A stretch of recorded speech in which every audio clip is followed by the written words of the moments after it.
jumping to the next section on some of the governance issues. And again, this is quite a lot to be covered in one segment, but try and give you a brief overview of a lot of this.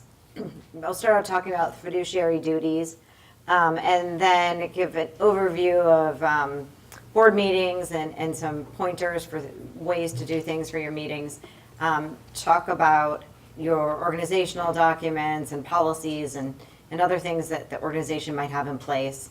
And then I'll also spend a little bit of time just touching on strategic planning, accounting controls, and if you did need to wrap up the organization and terminate and dissolve.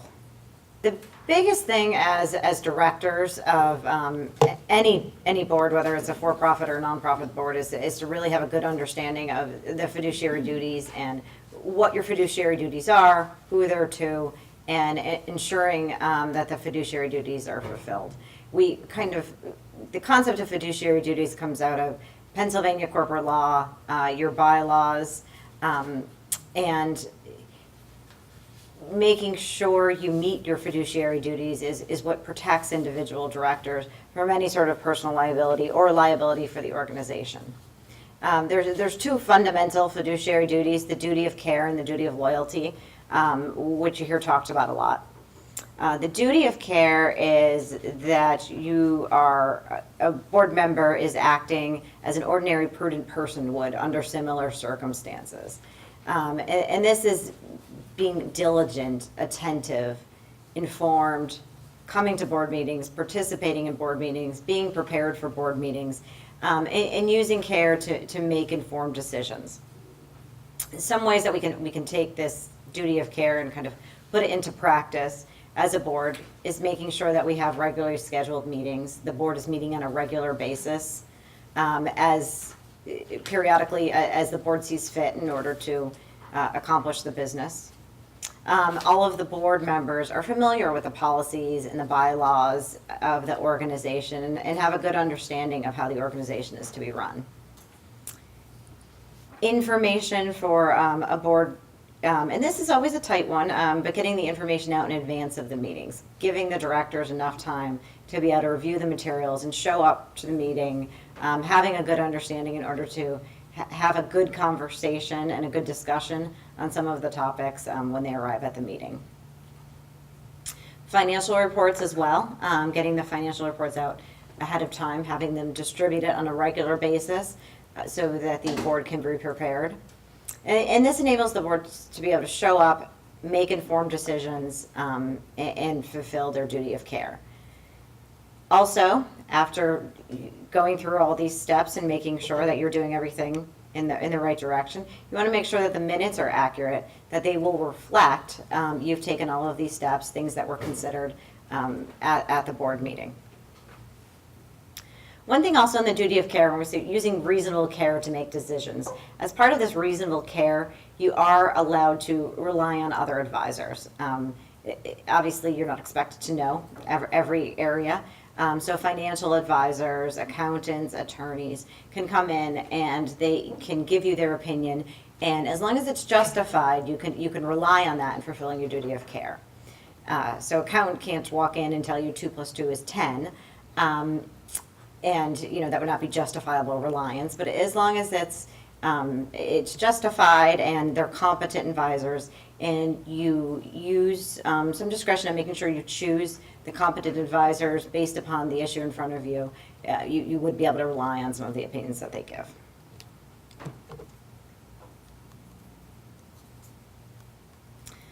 The second big fiduciary duty is the duty of loyalty. And this is that a board member, you're acting in good faith. Your allegiance is to the organization. You're making decisions that are in the best interest of the organization. These are not decisions that are going to benefit you personally. They're all in the best interest of the organization. Within this duty of loyalty, there's kind of subset of duties we hear a lot about. Duty of candor. Essentially, if you have a conflict, that you have some personal interest in a matter that might be coming up before the board, that you disclose that conflict. And you should disclose it immediately. You should recuse yourself from any discussions or voting on it. Even if there is a conflict, and even if you do have an interest in in one of the actions, it still could be approved, but you just cannot be part of that discussion. It needs to be approved by a majority of independent directors who do not have an interest in this. And the second kind of prong under the duty of loyalty is the duty of confidentiality, which is also very important in making sure you're meeting the duty of loyalty. And the duty of confidentiality can be summed up very easily as what happens in the boardroom stays in the boardroom. Whether it's discussions, actions, things you're taking, things about individuals who may be affected, you really need to maintain that confidentiality in the boardroom in order to be fulfilling your duty of loyalty to the organization and making sure your fiduciary duties are fulfilled. If there was a conflict of interest to actually rise in the boardroom and you had a personal interest in something and you were to recuse yourself from the vote and the board decides to go forward to it, it shouldn't be in a more favorable term to one of the directors. It should be arm's length transaction. If you have a director who perhaps owns a building and they're thinking about leasing some office space, it should be on the same terms, at least as favorable as other office space in the area. Essentially, you don't want to be paying the director twice what you'd be paying for another office building. So, doing all these things to make sure your fiduciary duties are met, what you do get is you get the benefit of the business judgment rule. And the business judgment rule, the best way I could break it down, and it's the only sports analogy I ever use, is it's the no Monday morning quarterbacking. So if a board makes the decision and they fulfill their fiduciary duties and they run a good process, they make an informed decision, they make the decision in good faith, and the decision's in the best interest of the organization. And you can see with those three words, you see the fiduciary duties kind of flowing in there. If you do all of these things, then you get business judgment rule protection. And the business judgment rule protection, you don't need to make the right decision. You don't need to make money. It doesn't have to be the best decision. But as long as you follow the process and fulfilled your fiduciary duties, it's not the outcome, but the process that gives the board the protection for the decision that they made. So someone can't come in and say that was the wrong decision. You should have gone a different way. And this business judgment rule, it's a rebuttable presumption. So there's the presumption that the board of directors acted in the best interest of the corporation when you're meeting all of these fiduciary duties, and all of these boxes are checked.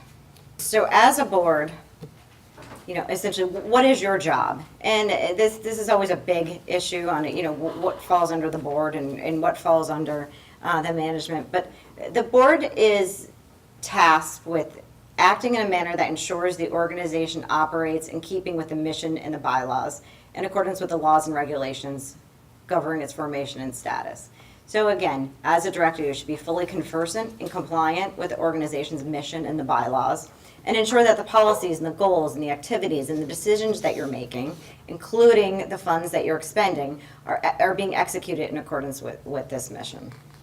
When I say mission, the mission or the purpose, what's the organization's purpose for existing, what's its mission, and a lot of nonprofits, the purpose is spelled out in your articles of incorporation.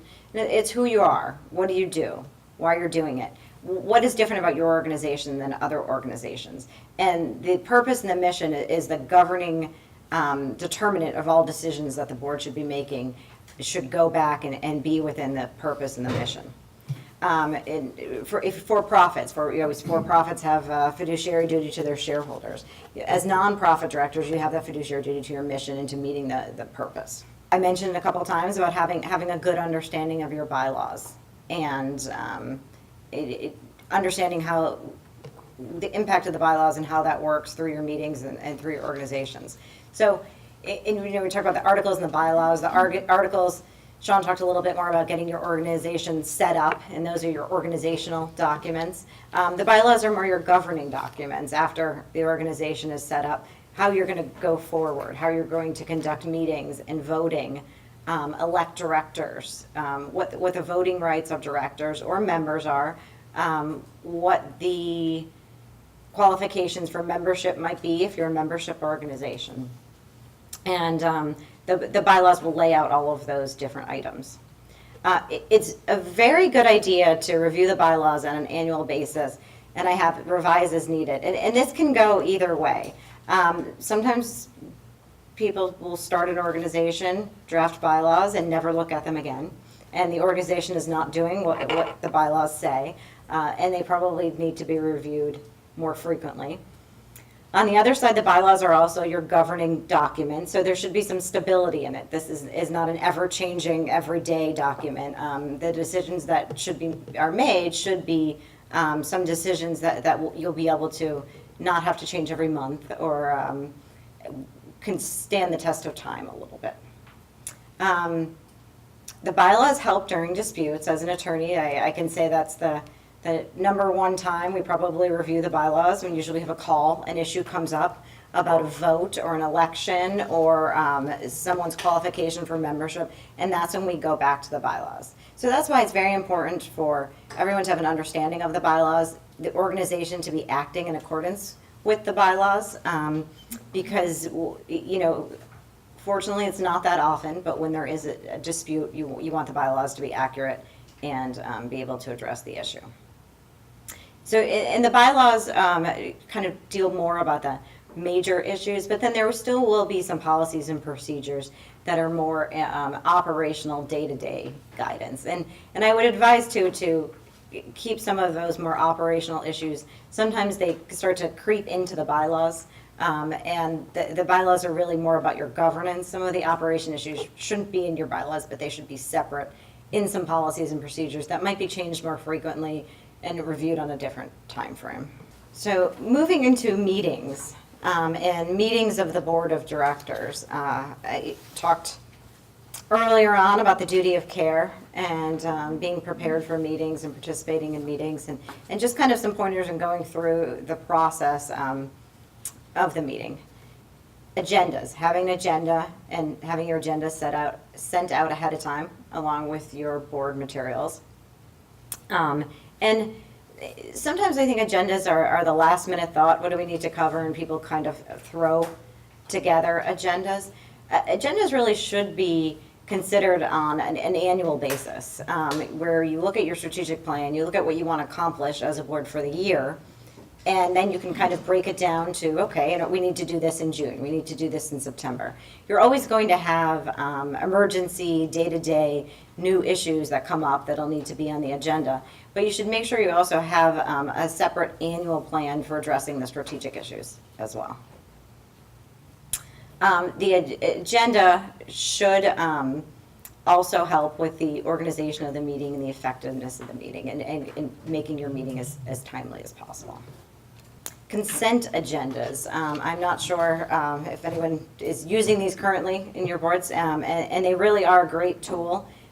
Particularly, they are a great tool if you're getting your board materials out early and giving your board, and you have a board who is prepared and taking the time to read the materials, to really keep that meeting going and being able to include some of the reporting in items, committee reports, previous minutes, and able to pass them in a single motion without having to one by one discuss each and every issue. It's very important, though, to make sure a consent agenda is only used for more routine matters, not anything that's important or controversial. You shouldn't be hiding it in a consent agenda. That should really be anything that's fundamental should be discussed among the board and reflect it in the minutes. And also on the consent agenda, you do as a board have the ability to even pull some items out of that. So if there were something you need pulled out of the consent agenda that maybe requires some more discussion, you can pull that out and still pass the remaining of the consent agenda by the board. Minutes. And again, as I mentioned, with fiduciary duties, you're spending the time learning what they are, making sure you're fulfilling them. You want to make sure you've also documented what you've done. And taking minutes is kind of an art form in making sure that you're encompassing the important decisions that were made. I kind of hesitate to ever tell people to really even use a recorder or type every word that's been said. That's not really what you're trying to do. You're trying to record the issues that were addressed, the discussions that occurred about the issues, and what action was taken going forward. Um, Sometimes boards are more concerned about who made the motion, who made the second, and they'll spend more time trying to make sure you've got each and every name right, and that's not what is important. The important part about it is what the motion was, what the resolution that passed was, and that's laid out very detailed in your minutes. If you do have some items that are of importance to the board, particularly some kind of fundamental decisions, and you may want to also draft some of those motions ahead of the meeting, so you can have them in front of you to make sure the motion's encompassing everything that you need to complete. Some other things, obviously, that are going to be included in the minutes: the date, the location, what time you started and finished, who was in attendance in the room, by phone, what presentations were made, and if there were presentations and handouts that were made to the board, you might also want to include that as an exhibit to your minutes, so that you make it in the minute book and you can reflect upon what materials you considered that day. And as I said, a clear indication of the actions taken. That's the most important thing to get in your minutes.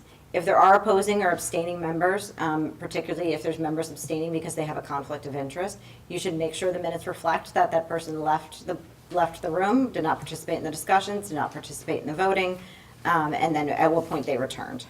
Sometimes I get a lot of questions just on the difference between resolutions and minutes, and I think the easiest way to kind of differentiate is the minutes tell the story, who was there, what time, what we did, and the resolutions are the action items. So that's the official, be it resolved, this is what we're doing, this is who is authorized to do it, and it's kind of spelled out a little bit more in the minutes.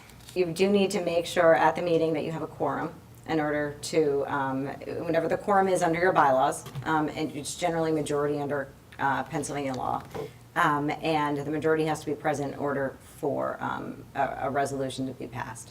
However, if you need to have a meeting and you can't get everyone there, now, generally if they can phone in, that's going to count as being present at the meeting.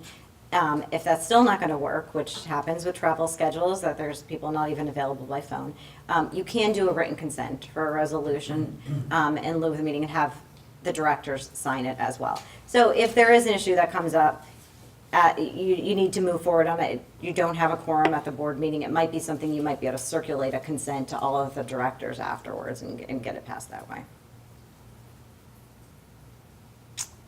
So moving on to policies. Which is something I could probably spend an entire day on in itself. So, the first important part is that you have some. And I've worked with a couple of boards lately that are going through some transitions and getting some in place that they haven't had in the past.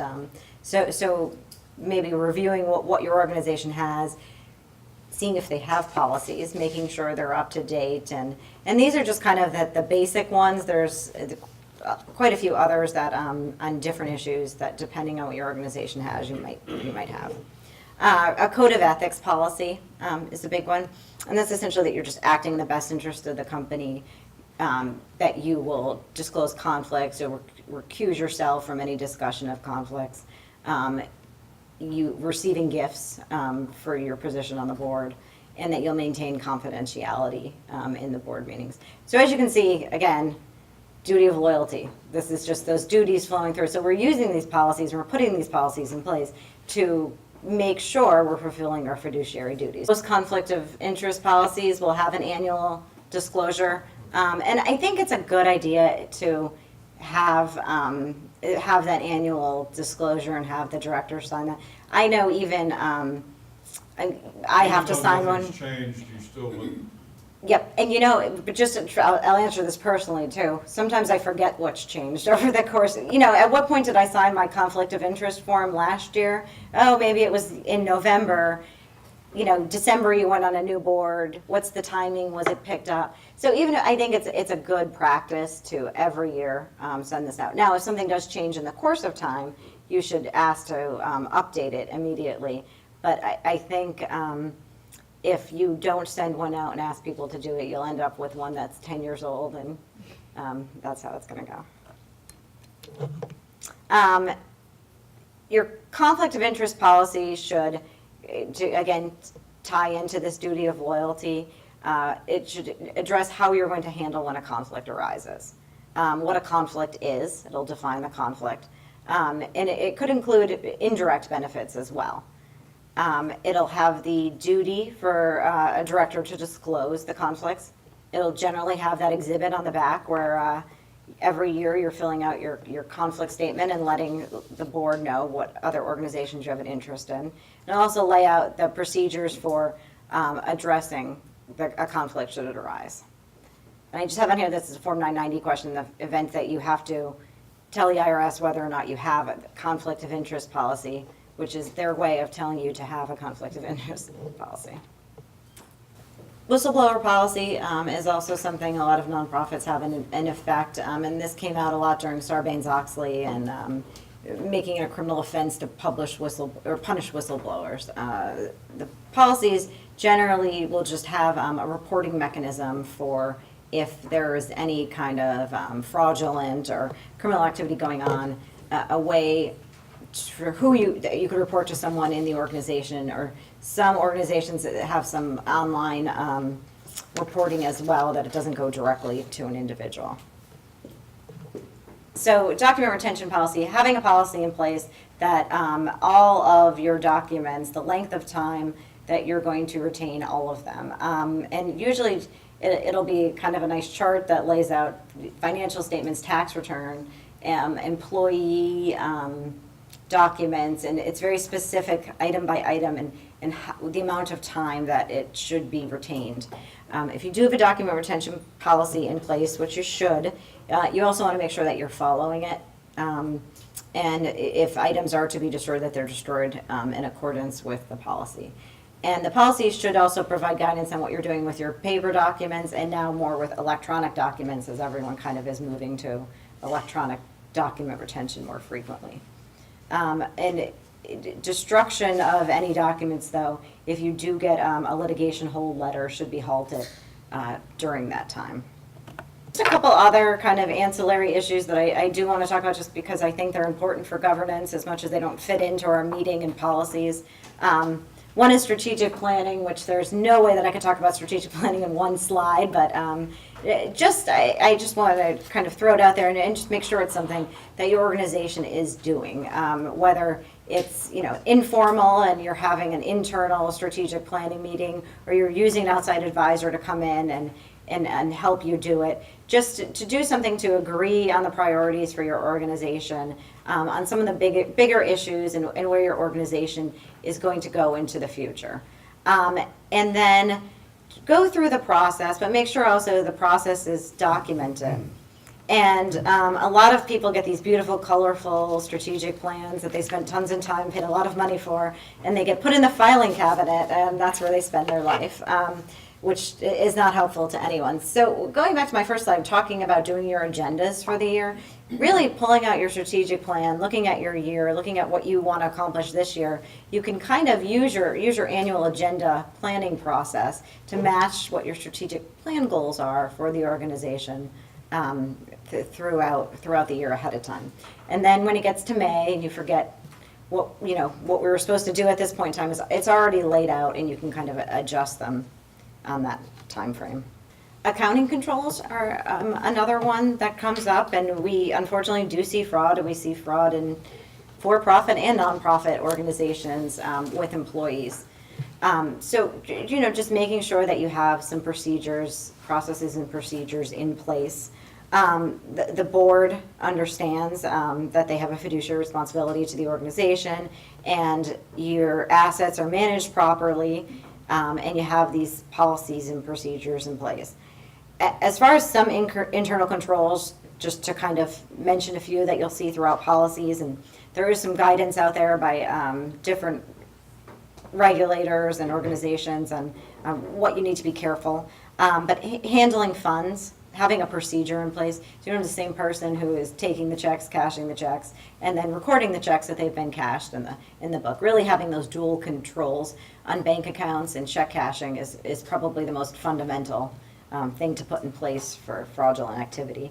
And also the appropriate and timely reporting to the board. And this is why it's important to get the board packages out early and to include the financial statements, and to make sure the board is getting at least quarterly, probably even monthly financial statements if the board's meeting monthly, to see where the expenditures are at the organization, and to see the income and expenses versus the budget, and that you're on pace and you're guiding the organization in the right manner. Getting an annual audit of the financials and getting that done in a timely manner. And also any kind of grants or restricted funds that may be coming into your organization too, just making sure that they're properly documented and the funds are only utilized for the things that they should be utilized for. And lastly is, after going through all this, but if you do need to terminate or wind up the organization, how to do that. And I've gotten these phone calls before that some people think, okay, we'll just, that's it, that's a wrap, we'll walk away, we're done. And there actually is quite an long process, and it's more length of time just waiting for things to come back and go in order to actually terminate or dissolve your organization. And it's even has a little bit more nuanced when it's a nonprofit and there's funds that need to be utilized in a certain manner. So this is just my quick outline, and I won't go into details too much on all of the items, but you will as a board need to approve a plan of dissolution, what you're going to do with your assets. If they are charitable assets, you have to look to your articles and what they can be utilized for. It may require an attorney general or court approval if they're used in a certain manner. You need to put notices out there that you're dissolving.